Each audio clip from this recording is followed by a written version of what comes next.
Բարև ձեզ, այսօր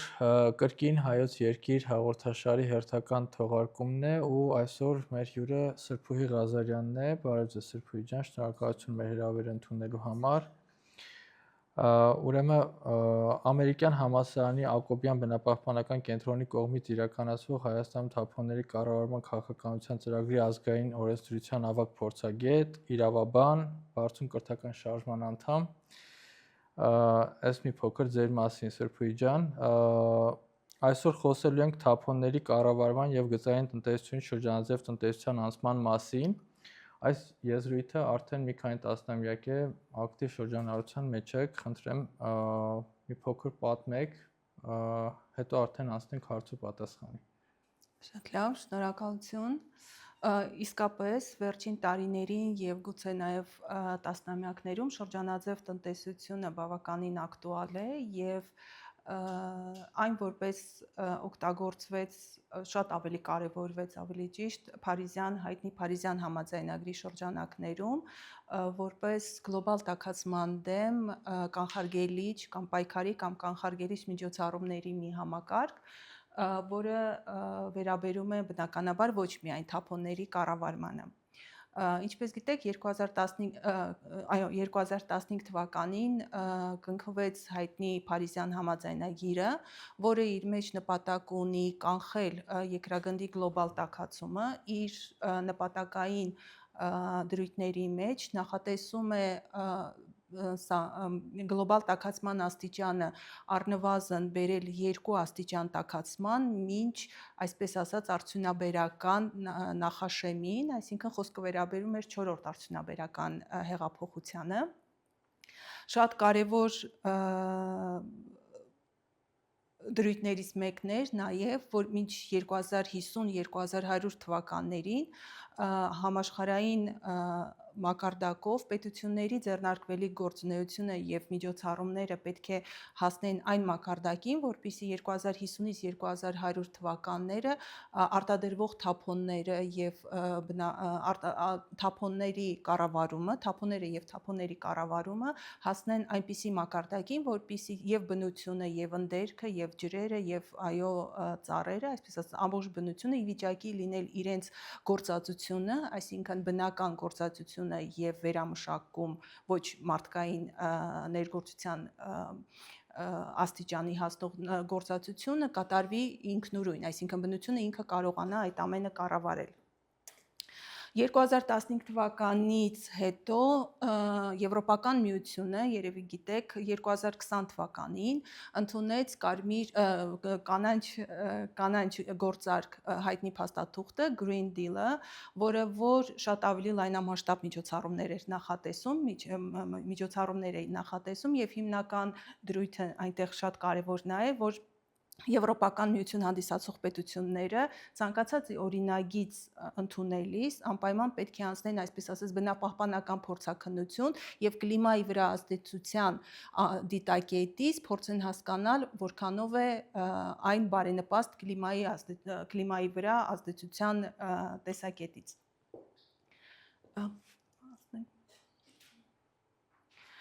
Ուրեմն 2015 թվականին, ինչպես ասացինք, Փարիզյան համաձայնագրի հիմքում ընկած է, կտեսնեք այստեղ աշխարհում ամենաարդյունաբերության իմաստով զարգացած պետությունների բաժին հասնող CO գազի արտանետումների մակարդակը։ Ընդհանրապես կա այսպիսի կարծիք, որ պետության զարգացումը ինքը իրանով կապված է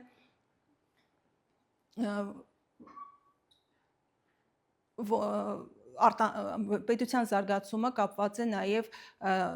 ոչ միայն արդյունաբերության, այսպես ասած,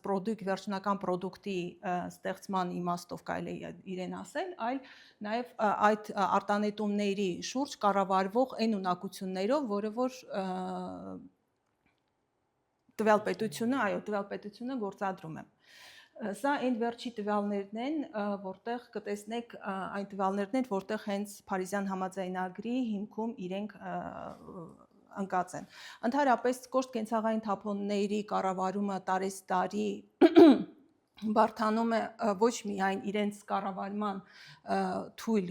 օղակներում, այսինքն գործածության եւ վերամշակման օղակներում իրականացվող միջոցառումների իմաստով, այստեղ շատ սպառողական վարքագծի նաեւ սպառողական վարքագծի հետևանք է, ինչի վերաբերյալ Համաշխարհային բանկը 2018 թվականին շատ հետաքրքիր մի հետազոտություն իրականացրեց, որտեղ կանխատեսումները հաշվի առնելով եւ հաշվի առնելով այն սպառողական տեմպերը, որ հիմա կան ընդհանրապես երկրագնդում 2050 թվականին կոշտ կենցաղային թափոնների ընդհանուր համաշխարհային ծավալը կարող է հասնել մինչև 3.4 միլիարդ տոննայի։ Դա բավականին սարսափելի թիվ է, հաշվի առնելով նաև այն ազդեցությունը, որ նա թողնում է գլոբալ տաքացման վրա։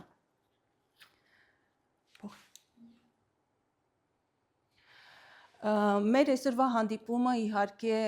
գիտեք նաև ենթախորագիր ունի գծային տնտեսությունից անցում դեպի շրջանային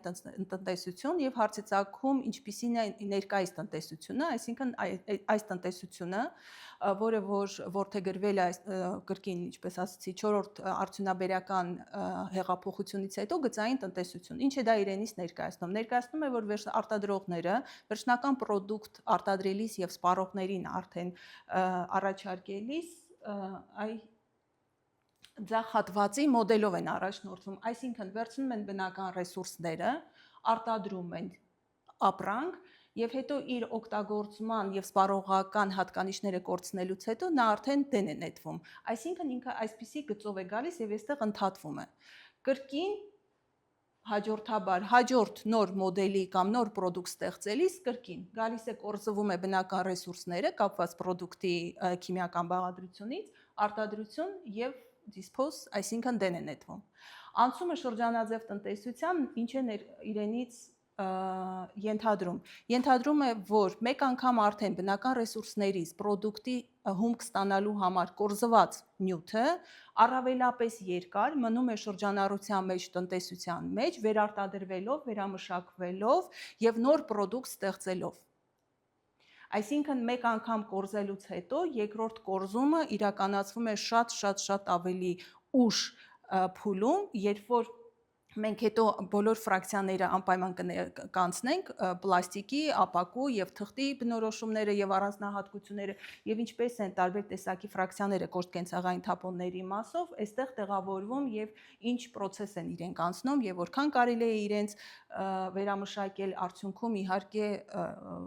այս ցիկլը պահպանելու համար։ Հետևաբար այստեղ տեսնում եք գծային տնտեսության մոդելը, որ հիմա ցավոք սրտի եւս Հայաստանում դեռևս գործում է, եւ այն նախադրյալները, որ կան եւ այն պոտենցիալը, թե իրավական, մենք դրան եւս կանդրադառնանք այսօրվա հանդիպման ընթացքում, ինչ նախադրյալներ կան, իրավական բազա, ենթակառուցվածքային բազա, որպեսզի այս սահուն անցումը անցնի, որը որ ինչպես ասեցի, տարբեր միջազգային փաստաթղթերում ենթադրվում է եւ ոչ միայն զուտ կոշտ կենցաղային թափոնների կառավարման ամենաբարենպաստ եւ հաջողված մոդելը, այլ նաեւ գլոբալ տաքացման դեմ պայքարի որպես ինստրումենտ։ Այստեղ ուրեմն դուք երևի գիտեք, որ մեր առօրյայում մենք վերջերս թափոն եզրույթը շատ ենք օգտագործում, բայց միաժամանակ նաև ունենք աղբ եզրույթը, կթվա թե դա մեր կենցաղային բառապաշարում այդ երկիմաստությունն է, բայց ոչ, որովհետև այս պայդրությամբ գործող Հայաստանի Հանրապետության օրենսդրության շրջանակներում եւս այս երկու եզրույթը իրավական տերմիններ են, իրենք օգտագործվում են, որովհետև մենք ունենք աղբահանության օրինակ, աղբահանության եւ սանիտարական մաքրման մասին Հայաստանի Հանրապետության օրենքը եւ ունենք թափոնների մասին օրենքը։ Ինչն է հետաքրքիր, երկու իրավական ակտերում էլ եւ աղբը եւ թափոնը իրենք նույն սուբստանցիայի, նույն ֆիզիկական սուբստանցիայի մասին է խոսքը գնում եւ այն չէ, որ աղբը նա է, որ գնում է գնում է աղբավայր, իսկ թափոնը այն զանգվածն է, որ վերամշակվում է, որովհետեւ նույն աղբահանության մասին օրենքում եւ տեսակավորման եւ վերամշակման իմաստով կիրառելի սուբստանցիան, ֆիզիկական սուբստանցիան եւս աղբ է անվանվում, այնպես որ չկարծեք, որ սա զուտ կենցաղային տերմինոլոգիայի մեջ մեզ մոտ այսպես մտած եզրույթ է, այս երկիմաստությունը, երկեզրույթը եւս իրավական մեր դաշտում առայժմ առկա է։ Վերևում ես անկեղծ ասած ձեզ համար այստեղ գերմանացի ակադեմիկոս հետազոտող Թիզինգի մեջբերումն եմ թափոնների վերաբերյալ այստեղ ձեզ գրել։ Թափոններն ամենևին էլ անօգուտ կատեգորիա չեն, այլ ապրանք, որը պարզապես գտնվում է ոչ իր տեղում։ Իսկապես բնական ռեսուրս դառնալու համար եւ այն ամենաառաջի փուլը, որ մեզ պետք է օգնի գնալ դեպի շրջանաձև տնտեսության, դա բնականաբար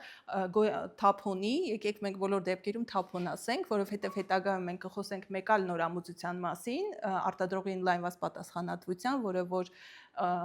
մեր ծրագրի շրջանակներում մենք այդ օրենքը գրում ենք եւ նա եւս միտված է որպես շրջանաձև տնտեսության ինստրումենտ։ Այս ամբողջ շղթայի մեջ իհարկե այստեղ տեսնում եք ամենաառաջնայինը դա թափոնի գոյացման աղբյուրում տեսակավորումն է։ Ընդհանրապես մասնագետների եւ քիմիկոսների հետազոտությունները, ուսումնասիրությունները փաստում են, որ տարանջատված տարաներում ըստ ֆրակցիաների թափոնները շատ ավելի նվազ, նույնիսկ եթե ինչ-որ ժամանակ իրենք կարող են այդտեղ մնալ, շատ ավելի նվազ արտանետումներ են գոյացնում իրենցից, քան երբ որ ֆրակցիաները խառնված հայտնվում են այստեղ։ Այսինքն այդ ֆիզիկական ներգործությունը, քիմիական պրոցեսները շատ ավելի արագանում են, երբ որ տարբեր ֆրակցիաները հայտնվում են միտեղ։ Դրա համար սա այս նկարը աջ կողմի նկարը ցույց է տալիս, որ այն առաջնային միջոցառումներն են, այսինքն թափոնների տեսակավորումը իր բնույթով իր հետագա նպատակին ծառայելու համար ընդհանրապես այլընտրանք չունի։ Սա մեր իրավական իմաստով մի փոքր դանդաղում է երկրում այն դարձնել պարտադիր, որովհետև հասկանում եք, որ ինքը ենթակառուցվածքների հետ է կապված եւ այլն, բայց բարեբախտաբար տեղական ինքնակառավարման մարմինների գործունեությունը կարգավորող իրավական ակտերը օրենսդրությունը թույլ է տալիս լոկալ համայնքային մակարդակում ունենալ աղբահանության կառավարման պլաններ, որոնք հնարավորություն կտան համայնքի ավականու որոշմամբ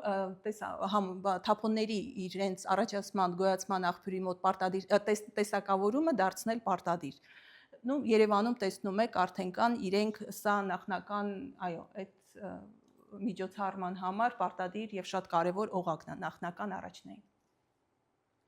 2021 թվականի ապրիլին Հայաստանի Հանրապետության կառավարությունը ընդունեց աղբահանության ռազմավարությունը, որտեղ ակնհայտ շեշտադրումը դրված է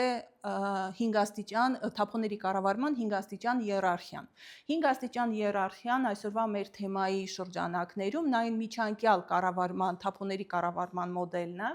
որը որ եկել էր ավելի բարելավելու եռաստիճան մոդելին, կանխել, հրաժարվել, նվազեցնել թափոնները։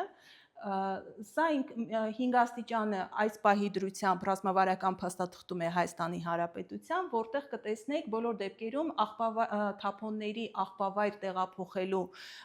վերջին ամենածայրահեղ միջոցառումը դեռևս առկա է։ Բնականաբար բոլոր երկրները իրենց թափոնների կառավարման ռազմավարությունը եւ ինչպես ասացի,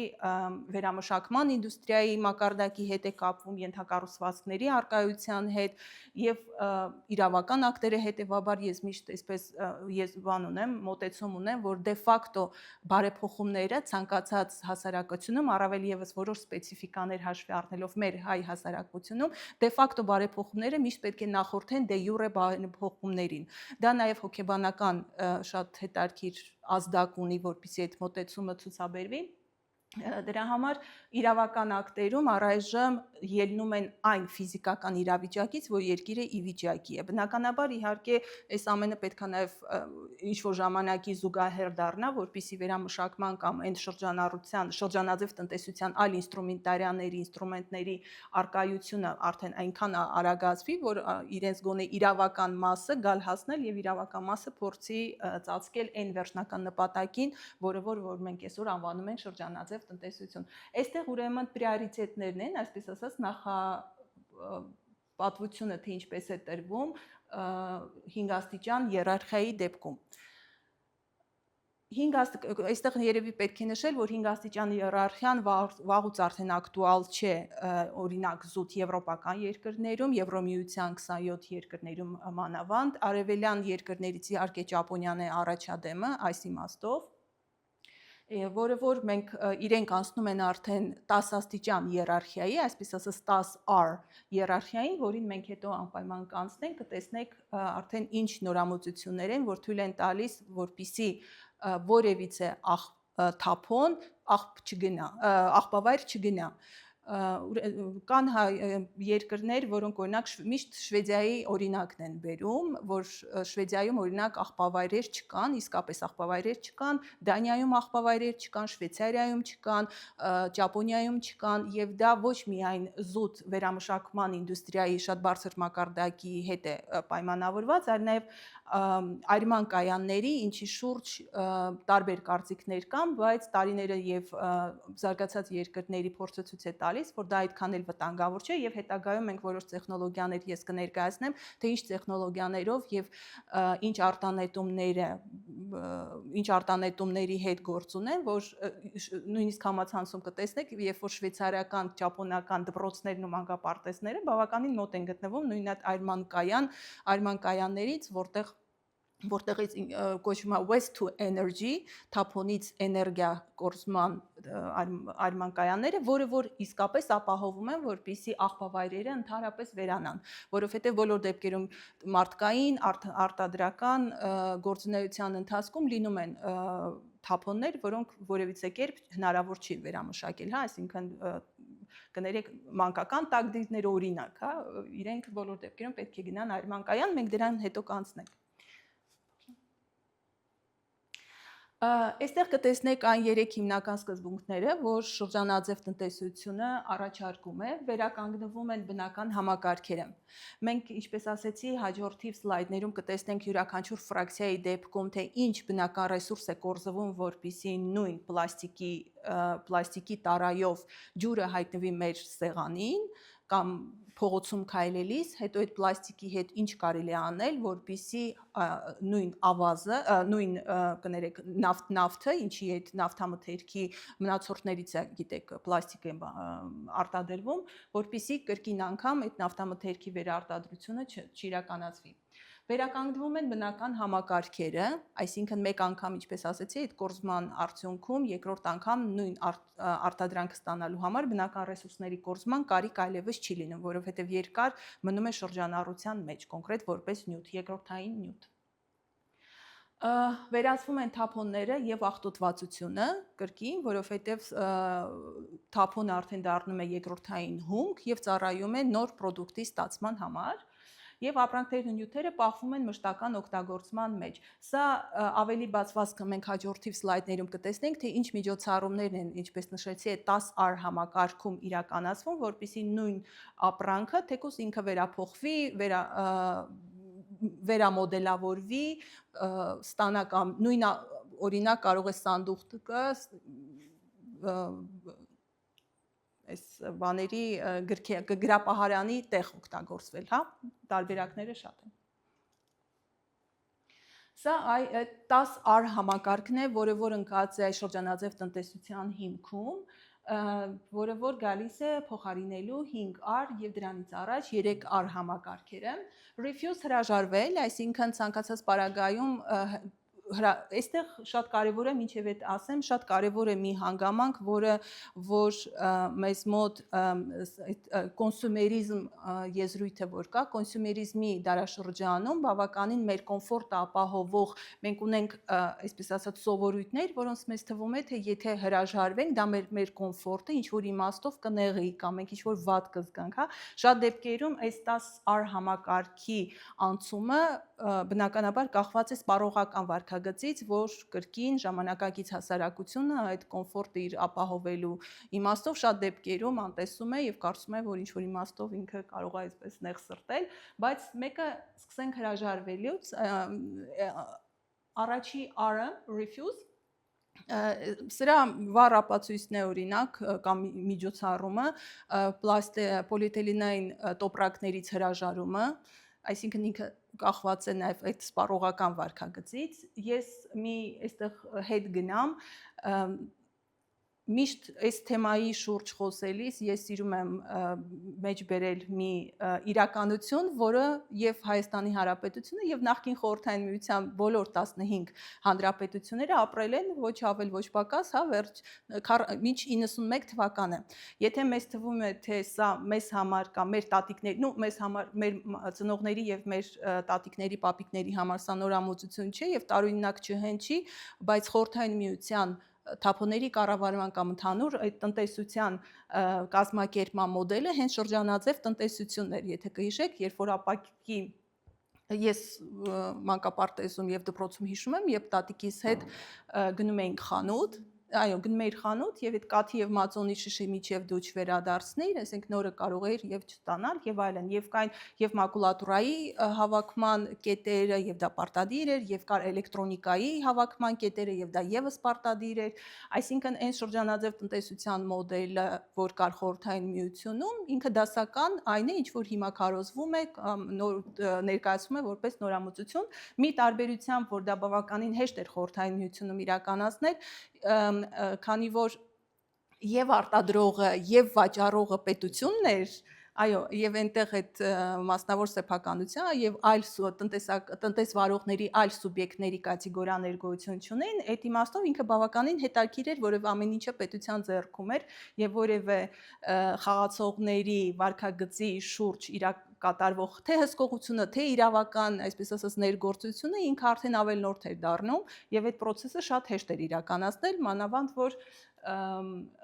սպառողական ոչ այն մակարդակը կար, ոչ այն օրինակ փաթեթավորման աստիճանը կար, որովհետեւ Խորհրդային Միությունը իրեն չէր կարող նման թույլ տալ դեֆիցիտի ընդհանուր, հա, դեֆիցիտի պայմաններում։ Սա շատ կարևորում է միշտ այս պահը եւ այս թեմայի շուրջ խոսելիս միշտ շեշտում եմ, որ բոլոր դեպքերում մեր կենցաղում սա այնքան նոր բան չի, պարզապես պետք է որոշ սպառողական վարկագծի վերանայում անենք ու վերհիշենք, որ դա իսկապես կենցաղում է, ես այդ օրինակներ կբերեմ, երբ որ անցնենք օրգանական թափոնների, թե կոնկրետ ես ինչպես եմ օրինակ օրգանական թափոնները մինչև գնալ աղբանոց հենց բնակարանի կենցաղային աղբի տարայի մեջ տեղափոխելը, ինչ իրեն ներգործության ու միջամտության եմ ենթարկում։ Հաջորդը rethink վերանայել, սա այն էր, ինչի մենք խոսեցինք, վերանայել ընդհանրապես ամեն ինչ, ինչ կախված է, թե նոր թափոնների գոյացման հնարավորությունը կանխելը, կրկին խանութ գնալ կամ օրինակ մի օրինակ միշտ ժպիտ առաջացնող օրինակ, երբ որ ես ասում եմ, որ երբ որ տղան իր սիրելի ծաղկեփունջ օրինակ նվիրում, այ հենց այս երկրորդ կրկին այդ rethink մտածելակերպի փոփոխության արդյունքում օրինակ կարող է հրաժարվել այդ բանտիկների քանակը, որպեսզի չերաշխավորի կամ չխորհրդանշի իր վերաբերմունքը կոնկրետ սուբյեկտի նկատմամբ, հա, տարօրինակ, որովհետև դրանք իսկապես վերամշակման շատ դեպքերում այնպիսի նյութերից են պատրաստվում, որ վերամշակման ենթակա չեն։ Այսինքն քո այն ամենօրյա քայլ տանից դուրս եկար, ինչ որ մի բան գնեցիր, ինչ որ մի բան սպառեցիր, այս այդ rethink վերանայումը ամեն ինչի նկատմամբ դու կարող ես հենց ինքնուրույն կանխել, ասել չէ, կոնկրետ այս զարդը ծաղկեփունջի վրա մի դրեք կամ պարզապես թղթի հիմական շատ վերամշակվող ստվարաթղթից պատրաստված այդ փաթեթավորումները, որ վերամշակման ենթակա են, իրենք շատ գեղեցիկ են, մինիմալիստական ոճի մեջ են եւ քո ընտրությունը, այսինքն քո ընտրությունը, քո վարքագիծը շատ կարևոր է հենց այդ սկզբնական թափոնների կանխման փուլը իրականացնելու համար։ Reduce-ը հետևաբար հաջորդում է կրճատել, որովհետև դրանով դու կրճատում ես թափոնների ստեղծումը։ Կրկնօգտագործումը, կրկին սա այն է, ինչ որ մենք Խորհրդային Միության տարբերակով ասեցինք, երբ որ այդ շիշը տանում ես, վերցնում ես, դա շատ տնտեսվարողներ շատ ողջունելի է, որ այդ կրկնօգտագործումը հիմա իրականացնում են, մեկը Երեմյան project-ը նաև ունի, գիտեք, խանութներ եւ ընդունման կայաններ, որ ինքը իր այդ տարաները, ապակատարաները ընդունում են հետագա կրկնօգտագործման համար։ Նորոգումը դա այն է, ինչ որ մի քիչ առաջ ասեցի, երբ որ նույն սանդուղքը մանավանդ այս մոդելը շատ Գերմանիայում է շատ ընդունված, կան հատուկ տեղեր, որոնք կարող եք դուք տանել անվճար ձեր հին ապրանքը կամ հին իրը այնտեղ անվճար իրենց տրամադրել եւ այդ փոխակերպման, նորոգման արդյունքում կարող եք ստանալ այլ բան։ Նույն ռեստավրացիան մոտավորապես նույն է, remanufacturing վերագործարկումն է, երբ ինչ որ մի բան կփչանա կամ ինքը կրկին երկրորդ կյանք է տրվում, վերապրոֆիլավորումը կրկին սանդուղքի, այո, նույն ինչ որ մի ապրանքը կարող է վերանորոգման արդյունքում ծառայել որպես այլ նպատակի, դա նույնպես իդեպ Խորհրդային Միությունում շատ տարածված է եղել, նո վերամշակումը բնականաբար պարզ է եւ recover վերականգնողությունը, վերականգնելը խոսքը վերաբերում է եւ բնական ռեսուրսների վերականգնմանը եւ այն արտադրանքին, ինչը չի գնում, չպետք է գնա աղբավար եւ ինքը կվերականգնի իր սպառողական այն հատկությունները, ինչը ի սկզբանե դուք գնել եք, ինչի համար դուք գնել եք։ Ինչպես ասեցի, մենք մի քանի ֆրակցիաների շուրջ այստեղ կնայենք, թե ինչ մոդելներով ֆրակցիաները ենթակա են, գալիս են մեզ մոտ առօրյա, մենք իրենց օգտագործում ենք եւ հետո իրենք դառնում են թափոն։ Ինչպես գիտեք, պլաստիկը պատրաստվում է նավթից եւ առաջնային բնական հումքը ռեսուրսը դա նավթն է։ Աջ կողմում կտեսնեք պլաստիկի այն տարատեսակները, որը որ մենք մեր կենցաղում մենք օգտագործում ենք, որպես կանոն հայտնի են պլաստիկի 10 տեսակներ, որոնք ոչ բոլորն են ենթակա վերամշակման եւ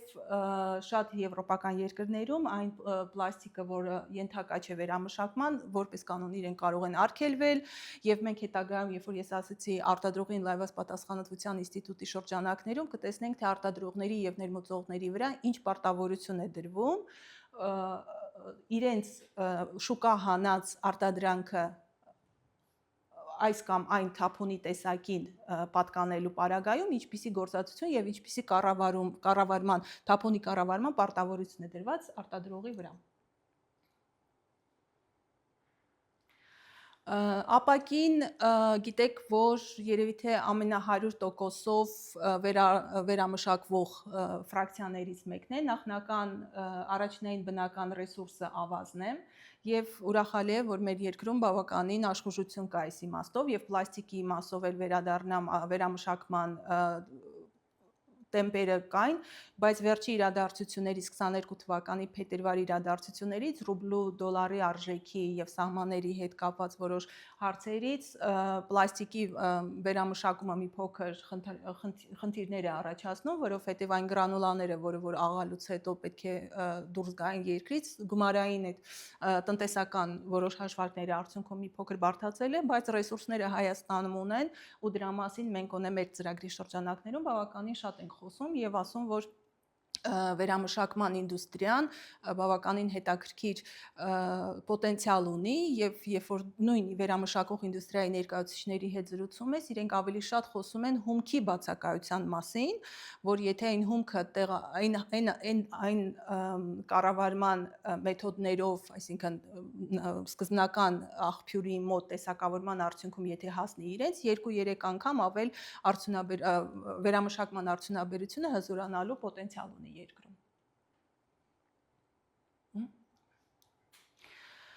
Թուղթի թափոնները, թուղթը եւ ստվարաթուղթը գիտեք իրենք բիո թափոններ են եւ ի տարբերություն ապակու մի փոքր սահմանափակ են, թե քանի անգամ կարելի է իրեն վերամշակել։ Ապակու պարագայում իդեպ մոռացա ասել, որ կա տեսություն, որ ապակին բնական միջավայրում, օրինակ ոչ ծովի աղի շփման հետ, բայց բնական միջավայրում կարող է կենսաքայքայման ենթարկվել շատ երկար, մոտավորապես 1 միլիոն տարվա ընթացքում, եթե իհարկե այդ ծովի աղի կամ այլ քիմիական պրոցեսների արդյունքում իր մոտ այդ քիմիական պրոցեսը չի սկսվում, մինչև 1 միլիոն տարի է տևում բնական միջավայրում կենսաքայքայման համար ապակու։ Թղթի թափոնների վերամշակումը այստեղ բավականին հետաքրքիր սպეციფիկա ունի եւ ինչպես ասացի, ի տարբերություն ապակու վերամշակումից թղթի եւ ստվարաթղթի վերամշակումը մինչեւ 6 անգամ է հնարավոր, որովհետեւ գիտեք, որ վերամշակումը նաեւ ջրային հիդրո ներգործության արդյունքում թելիկները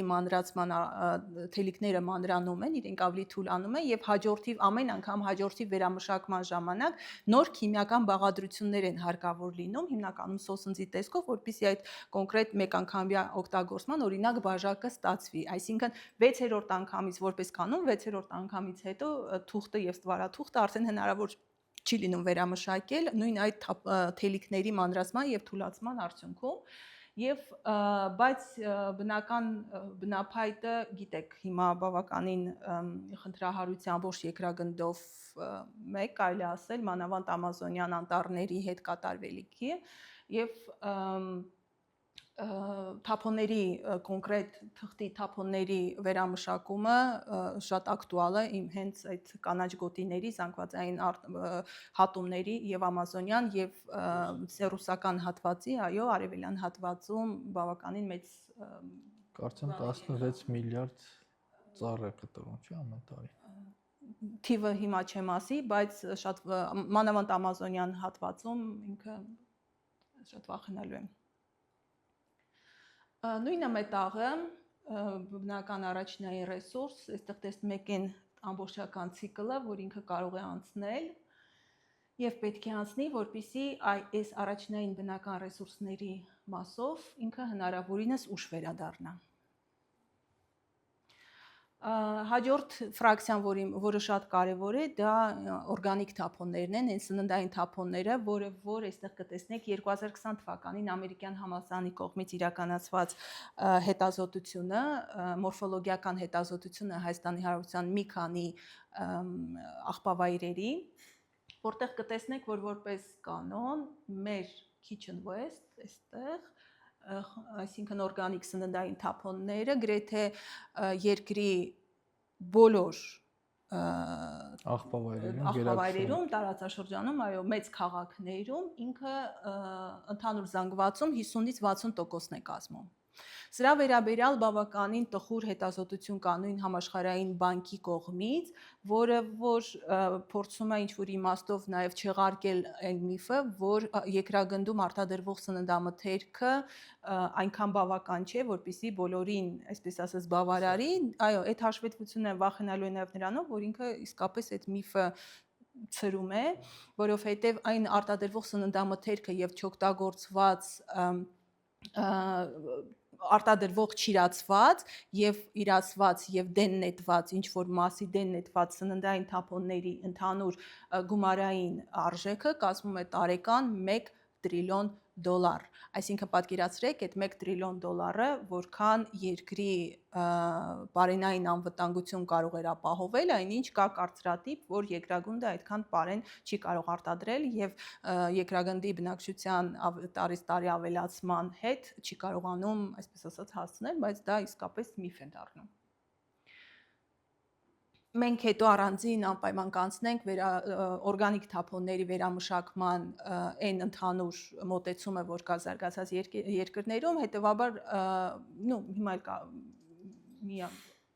անդրադարձանենք, որ խոսքը ֆերմենտացիոն կայանների մասին է։ Գիտեք, որ ֆերմենտացիոն կայանները շատ մեծ դերակատարություն ունեն ոչ միայն սննդային թափոնների կառավարման, ընդհանրապես կառավարման վերամշակման գործում, այլ նաև իրենք բնական ռեսուրս են, որոնք փոխարինում են հողային զանգվածը որպես պարարտանյութ օգտագործելու համար, թե լուծույթի տեսքով եւ թե ֆիզիկական սուբստանցիայի տեսքով։ Իդեպ ես սկզբում ասացի, որ կասեմ ես տանը ինչ եմ անում, ուրեմն ես տանը բավականին կանաչ հատվածներ ունեմ եւ իմ ծաղիկները շատ սիրում են, երբ որ ես իրեն ջրում եմ ոչ միայն, այսպես ասած, խողովակի ջրով, այլ եռացրած ցանկացած տեսակի բանջարեղենի կամ մրգային զանգվածը առանձնացնելով եւ թեյի զանգվածը իդեպ սուրճի զանգվածը եռման ջրով ես փորձում եմ մի քանի անգամ այն բնական օգտակար վիտամինները, որ կան նույն կեղևի մեջ, մնացորդների մեջ, թեյի մեջ մնացորդ, ես դրանք օգտագործում եմ որպես իմ կանաչ գեղեցիկ հատվածի ջրման այո, սպասարկում ջրելու համար եւ պատկերացրեք իրանք շատ շնորհակալությամբ ինձ արձագանքում են, եթե տեսնեք թե ինչ, այսպես ասած, feedback կոչվածն է իրենցից ստացում, շատ են սիրում ու շատ խորհուրդ կտամ։ Դրանով դուք ճիշտ է, դա օվկիանոսի մի պստիկ կաթիլ է, բայց դրանով դուք նաեւ նվազեցնում եք այն արտանետումների, մեթանի եւ դիօքսինի արտանետումները, որոնք օրգանիկ թափոնների մասով շատ են, շատ ավելի հզոր են, վատ իմաստով հզոր, երբ որ իրեն գնում են արդեն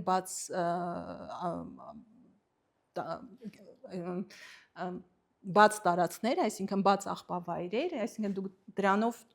իրեն այն օգտակար վիտամինները իրենից կորզելով ինքը բնական միջավայրում դրանով շատ ավելի նվազ վնասակարության աստիճան ունի։ Իհարկե կրկին դա շատ օվկիանոսի մի պստիկ կաթիլ է, բայց այդ մինի մոդելը, որ ես տանը կենցաղում, փաստորեն ինքը տեղափոխվում է նույն այդ ասած ֆերմենտացիոն կայանը, որը որ օրգանիկ թափոնների գործածության հիմնական գործիքն է։ Չէ,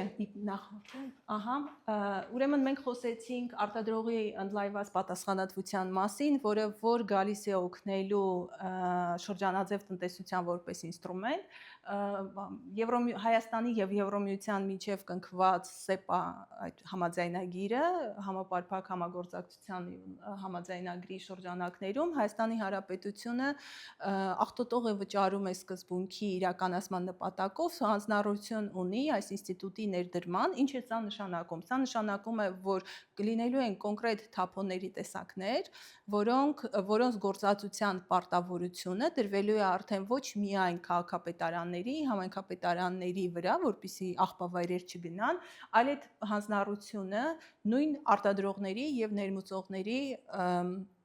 պարտավորությունն է լինելու, ինստրումենտարիայի մասով հետագայում քննարկումներ մենք հիմա անում ենք, մեր թիմը այս օրենքի նախագիծն է մշակում, օրենքի նախագիծը շատ հայտնի է եւ տարօրինակ է, որ նույն Եվրասիական պետությունների միությունը, որտեղ մենք ենք, բոլոր տեղերը գործարկվում է, բոլոր երկրներում գործարկվում է, եւ Ռուսաստանում ունեն, եւ Կազախստանում, եւ Բելարուսում, իսկ ինքը մոդելը առաջի անգամ առաջարկվել է Թոմաս Լինգսթոնի կողմից, Շվեդիայի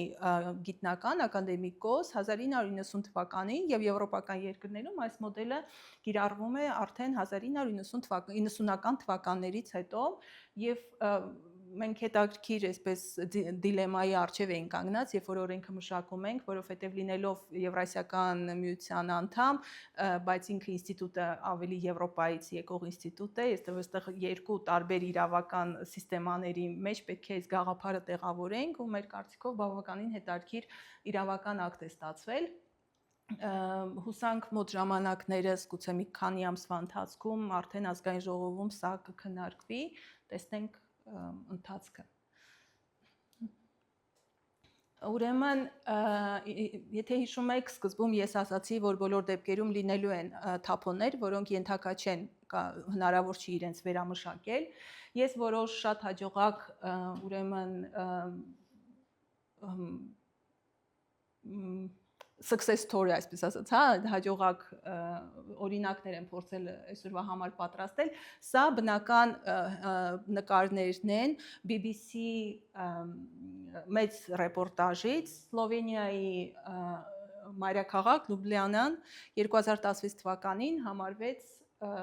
Եվրոպայի ամենամաքուր քաղաք։ Վերևի նկարում, եթե հետաքրքրում է BBC-ի այդ նյութը ես կարող եմ ձեզ փոխանցել, ինքնուրույն տեսնեք, սա հենց այդ նյութի կադրերից է։ Վերևի հատվածը մեր Նուբարաշենի աղբանոցի մոտ բաց տարածքում գտնվող աղբանոցն է, ներքևի հատվածը դա այն կանաչ տարածքն է, որ հիմա իրենք ունեն։ Այսպիսի մոդելները եւ այսպիսի տրանսֆորմացիաները հիմա իրենց նախկին աղբավայրի այո, սա նույն տեղում է, նույն վայրն է, երկու մի 20 տարվա տարբերությամբ, 20 տարվա տարբերությամբ, որովհետեւ այդ տրանսֆորմացիան մոտավորապես 20 տարիների ընթացքում ինչպես սա ստանալ։ Ուրեմն խոսեցինք այրման կայաններից եւ տարբեր կարծիքներ կան այրման կայանների եւ այդ waste to energy կոչված գործարաններին։ Այս պահի դրությամբ կա կարծիք, որ ամենահաջողակ մոդելը կարող է առաջարկել Ճապոնիան, Hitachi ZTE Nova տեխնոլոգիայի արդյունքում ներկայիս ժամանակակից այրման կայանները ապահովում են մինչև 1260 աստիճան այրման աստիճան, որի արդյունքում արտանետում է ոչ թե ցողգազ, այլ վադարոդ։ Այո, ջրածին։ Այդ պատճառով իրենք տեղակայում են նույն Շվեյցարիայում տեղակայում են բնակավայրերի կողքը, նույնիսկ դպրոցների կողքը եւ բոլոր դեպքերում ես դրական եմ վերաբերվում, շատ եմ ուսումնասիրել, մասնագետներ կան, որ կարծում են, որ երև Հայաստանի համար սա այդքան էլ ակտուալ չէ, բայց ես կրկին մնում եմ այն կարծիքին, որ գոնե մեկ waste to energy, որքան էլ ինքը կարող է այսպես ասած gate fee կոչված է, երբ որ դու իրեն տանում ես կոնկրետ ծավալի, վճարում ես իրեն, հա, այդ gate fee-ն վճարը դարպասի վճար բառացիորեն թարգմանած է դարպասի վճարը որքան էլ բարձր լինի Հայաստանի Հանրապետության աշխարհագրական ոչ թե քան դիրքը այլ այն փոքր տարածքը որ մենք ունենք մեզ համար շռայլություն է թե ունենալ այսպիսի բաց արտանետումներով վտանգավոր արտանետումներով բաց աղբանոցներ նաև տնտեսական վիճակից ելնելով ես ավելի հակված եմ որ այդքան էլ արդյունավետ չի ամեն անգամ արտաքին պարտքի ավելացումով նոր աղբանոցներ թեկուզ իրենք սանիտարական են իրենք փակված են իրենք դրենաժային համակարգը հաշվի առնող են այսինքն ներքևից ծածկային հատվածը հաշվի առնող երբ որ արդեն ջրերի դեպի ջրեր գնացող վտանգավոր թափոնների ուրեմն քիմիական նյութերը անցնելու վտանգ չունեն բոլոր դեպքերում մեր տարածաշրջան մեր երկրի չափերը այնքան շատ մեծ չեն որպեսզի իսկապես այդ ամեն անգամ նոր աղբավայր մենք ունենանք առավել եւս երբ որ դու համեմատում ես ընդհանրապես կա չի ամեն ինչ համեմատության մեջ է པարզ լինում երբ որ դու համեմատում ես աշխարհի ամենամեծ տարածություն ունեցող երկրի Ռուսաստանի հետ այնտեղ բավականին արդեն մեծ շարժ կա նույն ինչպես ասացի Hitachi ZTE Nova տեխնոլոգիայով 1260 աստիճան այդ ջերմակայանների կառուցման մասով իրենք էլ են արդեն այն մտահոգված նույնիսկ եթե իրենց աշխարհագրական այսպես ասած սահմանները թույլ են տալիս շատ ունենալ աղբավայրեր եթե իրենք են հարցնում այս մոդելի առնվազն մեկ նման գործարան Հայաստանի Հանրապետությունը իսկապես պետք է իդեպ չգիտեմ որքանով հետաքրքիր կլինի բայց իրենց տեխնիկական աջակցությունը ապահովող Մոսկվայի Լոմոնոսովի անվան համալսարանի քիմիական ֆակուլտետի դեկան մեր հայրենակից Վալերի Սամսոնովիչ Պետրասյան մի քանի անգամ ինքը Հայաստան եկել է, փորձել է այս միտքը այստեղ նաև տարածել եւ ամբողջ մասնագիտական գիտական հատվածը մեր հայրենակիցն է ապահովում, այնպես որ նույնիսկ այդ իմաստով մենք ռեսուրս ունենք։ Ես կրկին մնում եմ այն կարծիքին, որ մեր երկրին բոլոր դեպքերում մեկ գործարան հարկավոր է։ Սա ձեզ վառ օրինակ, որը որ իդեպ այս նյութում ցանկացման դեպքում ասի ես կտրամադրեմ լինքը կտեսնեք, որ նույնիսկ այն Սլովենիայում սա հնարավոր է եղել ապահովել ցեմենտի գործարանի արկայության պարագայում այրման կայանով, այսինքն մինչև waste to energy տեխնոլոգիայով կառուցումը գործարանի, իրենք սա ստացել են ցեմենտի գործարանի օգնությամբ, որտեղ էս ամբողջ հին կուտակված նյութը, որը որ հնարավոր չի եղել բնականաբար տարիների ընթացքում ֆրակցիաների անջատել, իրենց օգնության է եկել նույն ցեմենտի գործարանը, որը որ հնարավորություն է ստեղծել ամբողջ այս հատվածը զանգվածը ուտիլիզացիայի ենթարկել։ Եվ եւս այդպիսի մի հրաշք վայր, կրկին մեր Նուբարաշենի նախկին տարածքից, այսպիսի տարածք Իսպանիայում Հիմա այժմ բնակիչների սիրված վայրերից մեկն է, սա էլ շատ ավելի նախորդել է Սլովենիայի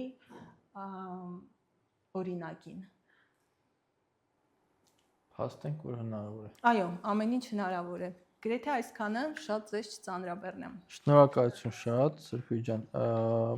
Ես մի քանի հարց եմ արձանագրել, որոնց կեսին դուք ձեր խոսքի երկրորդ հատվածում արդեն պատասխանեցիք։ Ամեն դեպքում մյուսները փորձեմ տալ, հետո կանցնենք դահլիճի հարցերին, եթե ունենանք։ Արձանագրեցինք, որ օրգանական թափոնները մեծ ծավալ են կազմում ու Հայաստան փաստորեն արվել է հետազոտական աշխատանք ուզում եմ հարցնել, արդյոք Հայաստանի այդ օրգանական թափոնների ծավալը մոնետիզացվել է, այսինքն մենք կարող ենք հասկանալ ինչքան դրամի աղբենք ստեղծում։ Կոնկրետ իմ մեջ բերած հետազոտության արդյունքում չունենք այդ տվյալը, ընդհանրապես մորֆոլոգիական զանգվածում տարբեր ֆրակցիաների տոկոսային բաղադրիչներն է ուսումնասիրվել, բայց ես կարող եմ ասել, որ կրկին լոկալ մակարդակում դա նվազեցնելու բավականին հետաքրքիր ինստրումենտարիական, մեկը վերցնենք Փարիզի համայնքապետարանի որոշումը մի քանի տարի առաջ, որ բոլոր ռեստորանները պարտադիր պետք է պայմանագրեր ունենան ֆերմաների հետ։ Հաջորդ հարցը հենց դա Այո, է։ ֆերմաների հետ եւ դա հենց Փարիզի լոկալ, այսինքն ոչ պետական մակարդակով Փարիզի համայնքապետարանի որոշումն է եւ իրենք բոլորը ունեն մնացորդների այսպես ուտիլիզացիայի ինստրումենտարիան եւ դա պարտադիր է, այսինքն համայնքային հատվածներով նույնպես հնարավոր է մեծ քաղաքների համար, որովհետեւ նույնիսկ մեր գյուղական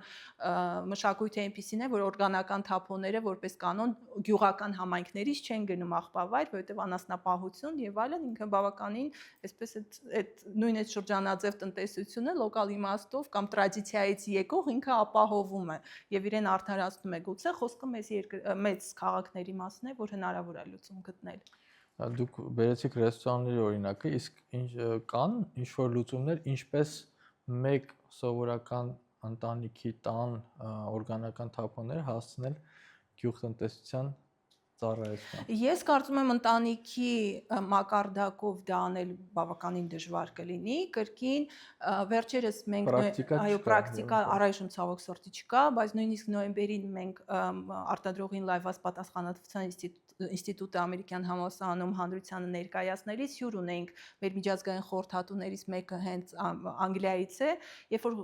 օրգանական թափոնների վերամշակման ֆերմենտացիոն կայանի ներկայացուցիչը, որ կա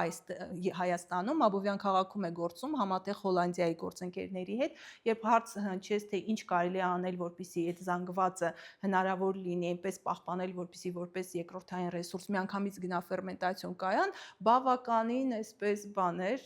նեգատիվ էր ինչ իմաստով, որ եթե Եվրոպական միությունը 2024 թվականին է նոր անցել, պատկերացրեք դա ինչ երկար ճանապարհ, ինչ ինֆրաստրուկտուրա կամ ինչ վարքագծային կանոն կամ ինչ լրացուցիչ նույն ընտանիքի համար, օրինակ կենսաքայքայվող ոչ թե պոլիէթիլենային, այլ կենսաքայքայվող տոպրակների մեջ այդ ամենը հավաքվի, որը որ այդպես ամբողջությամբ կգնա եւ տոպրակը նույնպես ինքը կհանդիսանա որպես երկրորդային ռեսուրս։ Այնպես որ դա առավել եւս Երևանի պարագայով եթե վերցնենք այն խիստ ուրբանիզացումը, որ կառուցապատվում են լոգիստիկ հանգույցները եւ դեռ շարունակվում է, դա երևի առանձին մենք առիթ եղելա զրուցել ենք դրա շուրջ, այն լոգիստիկ հանգույցներն են կառուցապատվում, ճարտարապետական խտությունն է հնարավորինս արդեն սահմանները այսպես այո խախտվում, բավականին դժվար է, բայց իհարկե միջազգային փորձը ցույց է տալիս, որ հնարավոր է, բայց տվյալ մեծ համայնքների պարագայում միայն քաղաքապետարանի անմիջական մասնակցությամբ։ Շնորհակալություն։ Մենք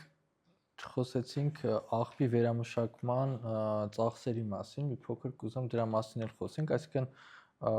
պետության կողմից հավելյալ միջոցներ է ինքը ակնկալում, թե ինքը ինքնաբավ է, դեռ մի բան էլ հավելյալ արժեք է ստեղծում։ Որպես կանոն մեր ունեցած տեղեկատվությունը եւ վերամշակողների հետ հանդիպումները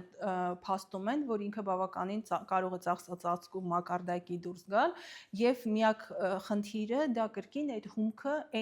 այն ձևով կամ այն մաքրությամբ կամ այն ծավալով իրենց հասցնելն է։ Օրինակ, մինչ 2022 թվականը 1 տոննա պլաստիկը վերամշակողները Հայաստանի Հանրապետությունում, հիմնականում Երևանից, գնում էին 170 դրամով 1 տոննա պլաստիկը։ Դա բավականին բարձր ցուցանիշ էր հումքի համար եւ նույն իմ հանդիպումները 1 տոննայի դեպքում կիլոգրամը 170 դրամով, տոննան տոննան 170 դրամով։ Ինքը համարվում է բավականին դա մեծ գումար, բավականին։ Եվ իմ հանդիպումների ժամանակ խոսակցություն եղավ, որ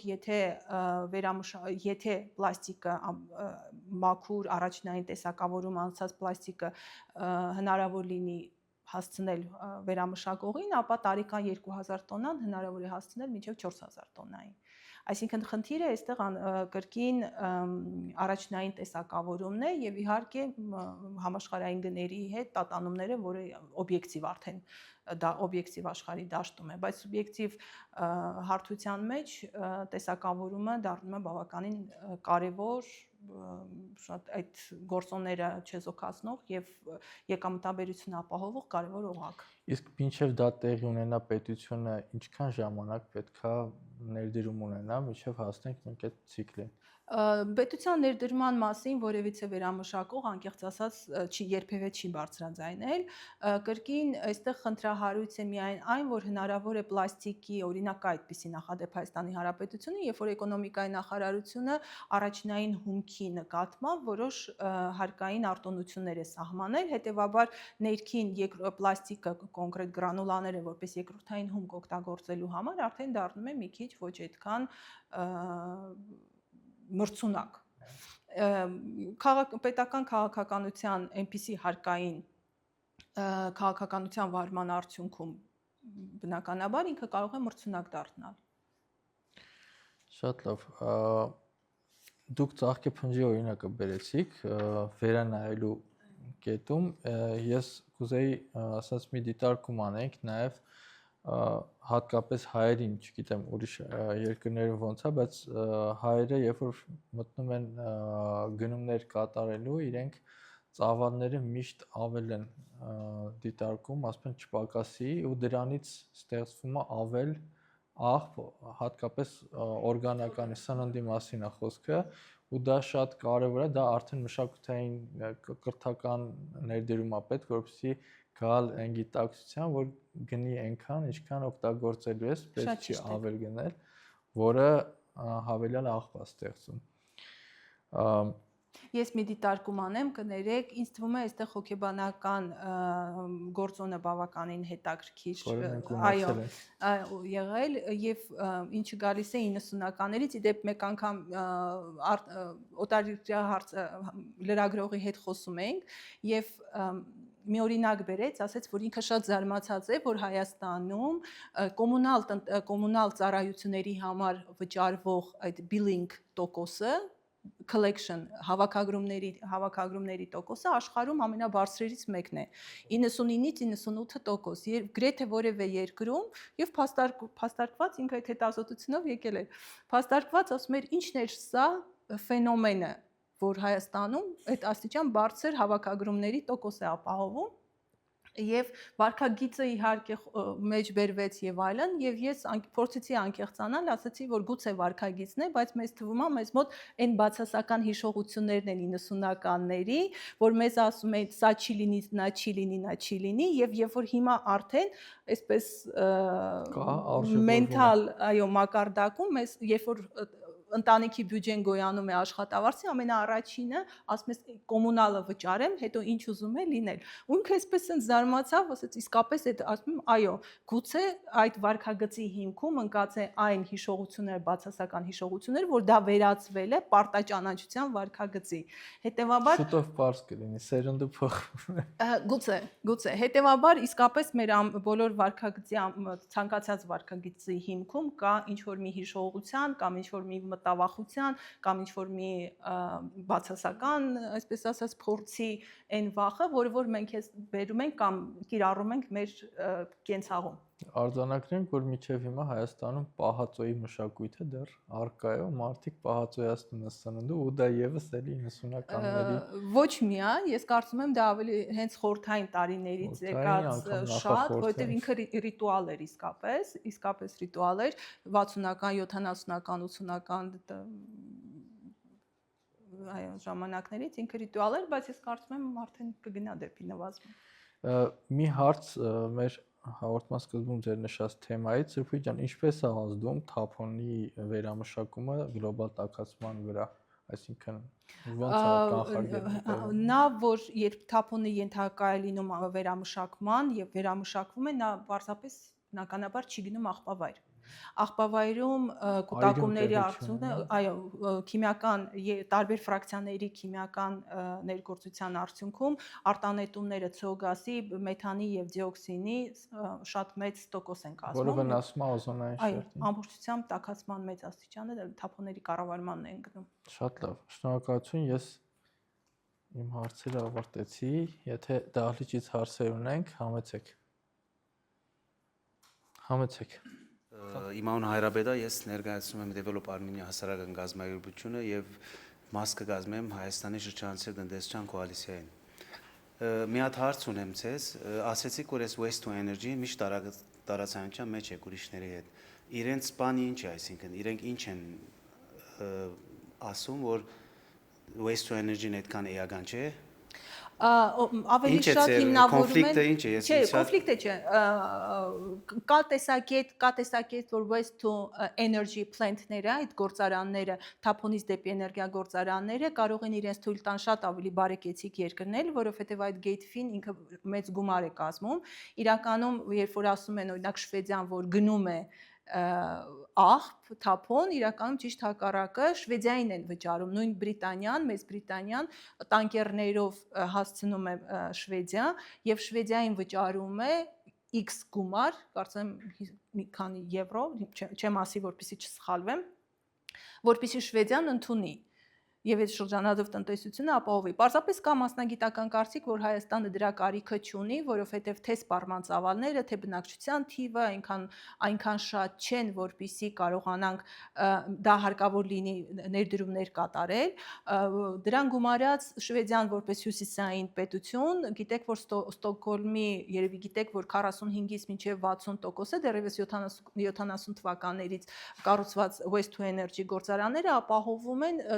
Ստոկհոլմի ձմեռային ջեռուցումը։ Բնականաբար մենք ավելի հարավային երկիր լինելով փորձում ենք հասկանալ, թե այդ էներգիան ուր է գնալու, այսինքն սա արդեն իրավաբանություն չի, սա մի քիչ ավելի տեխնիկական մակարդակի է, բայց նույնիսկ այդ սպառողական աչքով նայելուց փորձում ես հասկանալ, որ օքեյ, մենք էլ ունենք հյուսիսային հատվածներ, օրինակ Աշոտսկը, Շիրակի հատվածը, որ 10 ամիս այնտեղ ցուրտ է, 6-ից 7 ամիսը ձմեռ է մոտավորապես 2-ից 3 մետր բարձրության եւ -30 մինչեւ հասնում է։ Ես ինքս այլ քաղաքաշինական ծրագրերով ժամանակին շատ հաճախ էի, ոչ շատ հեռու, 3-4 տարի առաջ, բավականին հաճախ էի Աշոտսկում լինում եւ այդ waste to energy իմ տեսակետից ամենահարմար տարբերակը նույնիսկ կարող է Շիրակը լինել։ Եվ այդտեղ այո, այդ էներգիան այդ հատվածով կարող է եւ ապահովել, ինչու ոչ։ Բայց ավելի փոքր բաներով։ Իրականում մենք ունենանք ոչ ավանդական էներգիայի արտադրություն ջեռուցման նպատակով մենք ունենանք ուտիլիզացիայի այն գործարանը, որը որ մեզ կօգնի այն երկու նախկին այդ success story-ին հասնելու, որը որ Հայաստանի մակարդակով թվում է թե շատ է, բայց այլ երկրների տարածքների մակարդակով այնքան մեծ չի։ Պարզապես 50-ականներից է գործադրվում, գիտեք, մեր Նուբարաշենի աղբավայրը մի հատվածը գուցե արդեն բնական կենսաքայքայման ենթարկվել է, այսինքն պետք գուցե կարիք չկա եւս 50 տարի սպասել, մինչեւ այն մի զանգվածն էլ, այսինքն տեղափոխել։ Դա կարելի է վերածել բավականին հետաքրքիր կանաչ տարածքի, ինքը մի քանի փուլ է անցնում, ես դա մի փոքր կրճատեցի իմ խոսքը, ինքը երկու փուլ է անցնում, տեխնիկական փուլ եւ կենսաբանական փուլ, որpիսի վերջում այդ Սլովենիայի եւ Իսպանիայի տարբերակը մենք ունենանք, իսկ դա հնարավոր է։ Բայց իհարկե բոլոր դեպքերում ես կողմնակից եմ, որ գոնե մեկ waste to energy plant երկիրը ունենա եւ հյուսիսային հատվածում։ Շնորհակալություն, ելի հարցեր ունենք։ Համեցեք։ Ավելի շատ ոչ թե հարց եմ ուզում տամ, ձեզ Տիկին Սերբոյի, այլ ուզում եմ տեղեկացնեմ ինֆորմացիոն բնույթի։ Ես Բաբայանն Արեգն եմ, ես փայտամշակման արտադրությամբ եմ զբաղվում, սղոցարան ունեմ։ Ներկրում ենք փայտը, բայց այս բանին ավելի շատ կուզենայի շեշտը դնել եւ ընդգծել նրա վրա, որ մենք ստեղ օգտվում ենք բնափայտից, մեր ռեսուրսներից։ Ես հիմնականում արտադրում եմ փայտյա բեռնակիրներ, որոնք մեր արտահանող կազմակերպությունները արտահանում են արտասահման, մոտակա ԱՊՀ երկրները եւ այլն, եւ այդ թափոնների վերամշակման ժամանակ տախտակի ստանալու եւ վերջնական արտադրանք ստանալու համար մեր օգտագործվող գերանի գրեթե 40-ից 60%-ը կախված դրամաչափի գերանից մեր մոտ վերածվում թափոնի։ որ ենթակա է վերամշակման նորից եւ ինքը կարող է նորից օգտագործվել հենց նույն այդ տակտիկների, այդ բեռնակիրների արտադրության մեջ։ Ոչ միայն, ես կարող եմ ասել, որ Կոտայքում կա շատ հետաքրքիր կրկին success story այդ ծղոտիների բրիկետների արտադրության եւ դա հիանալի վառելանյութ է նույն այն գյուղական հատվածների, գյուղական տարածքների համար, որոնք թեպետ գազաֆիկացված են, բայց մենք գիտենք, ես կրկին ժամանակին բավականին շատ էի գյուղական հատվածներով գնում, իրենք ասում են թեպետ երկիրը մեզ գազաֆիկացրել է, բայց ջեռուցումը շատ մեծ գումարներ է կազմում։ Ես միշտ կրկին ասում եմ, որ իսկապես կներեք, բայց Խորհրդային Միությունը հիմար չէր, որ գյուղական տարածքներում գազաֆիկացում չէր անում, բայց ինքը շատ հարուստ երկիր էր, իրեն կարող էր թույլ տալ։ Իմ մայրական կողմը Ջավախքից է եւ ես հիշում եմ, որ ամառները երբ որ գնում ենք, մեքենաները շաբաթը մեկ անգամ այդ գազամատակարարման եւ լանդշաֆտը չէր, հիմա տեսեք գյուղական հատվածներում այդ խողովակները, մանավանդ որ սնիպերը փոխեցին, իրենք վերգետնյա են, այնինչ Խորհրդային Միությունում ստորգետնյա էր, հա, դա այլ քաղաքաշինական տգեղ այդ մի հանգամանքը կողքի դրած տարբերակները շատ են ու Կոտայքում կա այդ ծղոտը շատ ընդունված է, այնպես որ կարելի է եւ կողքից այդ պստիկ ագրեգատը ունենալ եւ վաճառել որպես վառելանյութ։ Կարելի է ունենալ, դա այդքան էլ փոքր ագրեգատ չի եւ իր ծավալներով եւ արտադրական տարածքներ են պետք դրա համար եւ այդ հոսքագծի ձեռքբերման համար, այդ որ ասում եք արտադրողի պատասխանատու այդ մոտեցման վերաբերյալ, ասենք պետությունը ինչ մեխանիզմերով է օրինակ կոնկրետ մեր փայտ վերամշակող արտադրությունների փայտը կոնկրետ առաջնային բանով փայտը դժվար մտնի, ինքը հատուկ թափոնների ցուցակ է ունենալու, թե որ թափոնները կընկնեն այդ ինստիտուտի ներգործության շրջանակների մեջ, այս պահի դրությամբ նախարարության մոտեցումն է, որ դա կլինի փաթեթավորումը տարան, այսինքն պլաստիկը, ապակին, էլեկտրոնային թափոնները, անվադողերը, որը որ իսկապես խնդիր է երկրի մակարդակով, ու որոշ տեխնիկական այսպես վտանգավոր թափոններից գուցե բաները, լուսատու սարքավորումները, բայց կոնկրետ փայտը ինքը բոլոր դեպքում բիոթափոն է, հիմնականում արտադրողին վայնված պատասխան։ Թափոն է, ես հասկանում կիսում եմ այդ կարծիքը ձեր հետ, բայց այդ թափոնը մեր ծառերն են դառնում թափոն։ Ինչպես։ Մեր ծառերն են դառնում թափոն, մեր անտառն է դառնում թափոն։ Դա մի քիչ ուրիշ ոլորտի բան եք բարձրացնում։ Դա անտառտնտեսության նկատմամբ սահմանափակումներն են օգտագործման որպես ռեսուրս։ Դա արտադրողին վայնված պատասխանատվության ինստիտուտի ենթակա բան չի, հարց չէ։ Կազմակերպությունում անտառտնտեսությունից գնում եմ այդ գերանները եւ դա արդեն իմ տրամադրության տակ է։ Ես դա սղոցում եմ, սարքում եմ մի մասը տախտակ, մի մասը դառնում է թափոն եւ դες թափոնել մնում է կամ կոպեկներով մենք վաճառում ենք կամ նվիրատվություն ենք անում կարիքավորներին եւ այլն։ Հիմա դա նորից կարելի է, որպեսզի կրճատենք 30%-ով այն հատումները, որոնք պարտադիր են, որպեսզի այդ քանակությամբ պալետներ, պադոններ դուրս գան երկրից, որպեսզի այդ արտահանումը կազմակերպվի, 30%-ով կնվազեցվի մեր ծառահատումները։ Այո, այդպես է։ Պարզապես ձեր այդ լինքը արտադրողին լայնված պատասխանատվության ինստիտուտի հետ կապված չէ։ Արտադրողին լայնված պատասխանատվության ինստիտուտը կվերաբերի կոնկրետ թափոնատեսակների, որոնցից են պլաստիկը, ապակին, այսինքն փաթեթավորումը եւ տարան, վտանգավոր թափոններից էլեկտրոնային յուղերը, էլեկտրոնային թափոնները, յուղերը, մարտկոցները եւ անվադողերը։ Այս պահի դրությամբ իհարկե Եվրոպայում մի փոքր այդ շրջանակը ավելի լայն է, բայց նախնական փուլում, երբ որ գործադրվի այս ինստիտուտը երկրում, առայժմ խոսքը գնում է այս թափոնատեսակների մասին։ Ձեր մասով կարող ենք առանձին զրուցել։ Հնարավոր է ձեզ որպես խողովակ օգտագործել, իհարկե, եթե կարելի է այդ բառը ձեզ որպես խողովակ օգտագործել կարելի է, որպեսզի մենք կարողանանք այդ թափոնները նորից երկրորդ կյանք տանք եւ ծառահատումների քանակը նվազեցնենք։ Պատկան մարմինների հետ աշխատելու համար։ Դեպի պետական մարմիններ ոչ, բայց որպես դեպի գիտական ակադեմիական ասպարեզ գուցե այո, բայց որպես դեպի պետական մարմիններ ցանկացած օգնություն ողջունելի է եւ ցանկալի է։ Սիրո։ Շատ լավ, էլի հարցեր կան։ Ես մի հարց էլ տամ ու երևի եզրափակենք։ Ես գիտեմ ձեր հատուկ վերաբերմունքը Երևան քաղաքի նկատմամբ ու կապելով մեր այսօրվա թեման Երևանի հետ, ուզեմ ձեր փոքրիկ վերլուծություն կարծիքը լսեմ, ինչ վիճակում այսօր Երևանում թափոնի խնդիրը ու ինչ է մեզ սպասում առաջիկա տասնամյակում։ Մի քանի տարի առաջ մենք դրամաշնորհի շահառու դարձանք Երևան քաղաքը, Տիրանա, Վարշավա, Երևան քաղաքների հետ միասին, որը որ ներկայիս թափոնամանների մի մասը եւ տեսնում եք, մի մասը դա ամերիկյան դեսպանատան դրամաշնորհի շրջանակներում է, իսկ այն նորամուծությունները կարմիր թափոնամանները, որ տեսնում եք արդեն մետաղների, դա հենց այդ գրանտի այդ դրամաշնորհի շրջանակներում է, կրկին պետք է ասեմ, որ հարցը առաջնային տեսակավորման ենթակառուցվածքների հզորացումից բավականին հետաքրքիր արդյունք կարող ենք ունենալ վերամշակող արտադրությանը զարգ տալու համար, բայց իսկ կրկին ցիկլը պահպանելով։ Եվ այո,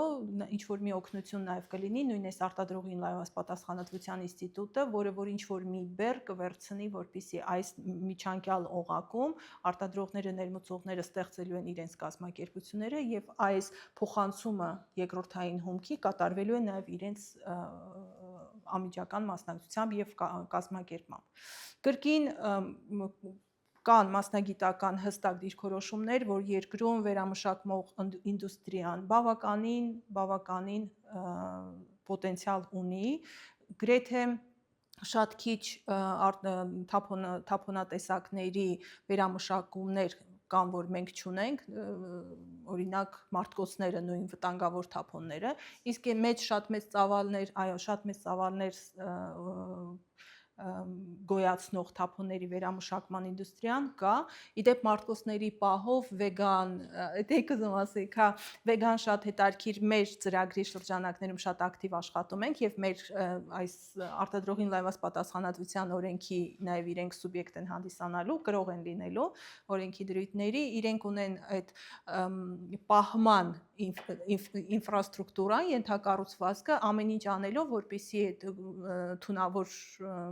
նյութերով հագեցված կենցաղային մարտկոցները, որ մեր կյանքի անբաժան մասն են շատ երկար տարիներ արդեն, որպեսզի իրենք չգնան աղբավայր եւ իրենք հավաքում են առայժմ ինչ որ մի զանգված հասնելու պարագայում կփորձեն կամ վերամշակումը այստեղ կազմակերպել թեկուզ այդպես մոբայլ կայանների տեղափոխման արդյունքում, ինչը կա այդպիսի փորձ աշխարհով, երբ որ բազելյան, գիտեք, գոյություն ունի բազելյան կոնվենցիան, որը որ անդրսահմանային տեղափոխումները վտանգավոր թափոնների մի քիչ խնդրահարույց եւ դժվարացնում է, հետեւաբար լուծում կա, որպեսզի այդ սարքավորումները տեղափոխվեն Հայաստան թեկուզ ժամանակավորապես, վերամշակվեն եւ վերամշակված արդեն որպես երկրորդային հումքը մենք արդեն արտահանենք, եթե կան ինչ-որ իրավական խնդիրներ, այնպես որ նույնիսկ մեծ արտադրողները եւ մեծ ներմուծողները այդ հանձնու այդ պարտավորությունը, այսպես այդ սոցիալական պարտավորությունը գիտակցելով ինքնուրույն հանձն են առնում եւ հանդես են գալիս կոնկրետ մեր ծրագրի շրջանակներում որպես պիլոտ ծրագիր, որը որ հետո իհարկե ֆորմալ դաշտում օրենք ընդունվելուց հետո իրենք ֆորմալ դաշտ կմտնեն։ Շնորհակալություն, եթե հարցեր չկան, ավարտենք, շատ շնորհակալություն պրոֆեսիոնալ պրեզենտացիայի համար, դուք ինչ-որ հղում ունեք հանրից։ Չէ, շնորհակալություն, ես հուսով եմ, որ մեր կենցաղը մենք կփոխենք եւ կունենանք իսկապես կանաչ երկիր։ Շնորհակալություն նաև ձեզ, կհանդիպենք հաջորդ չորեքշաբթի։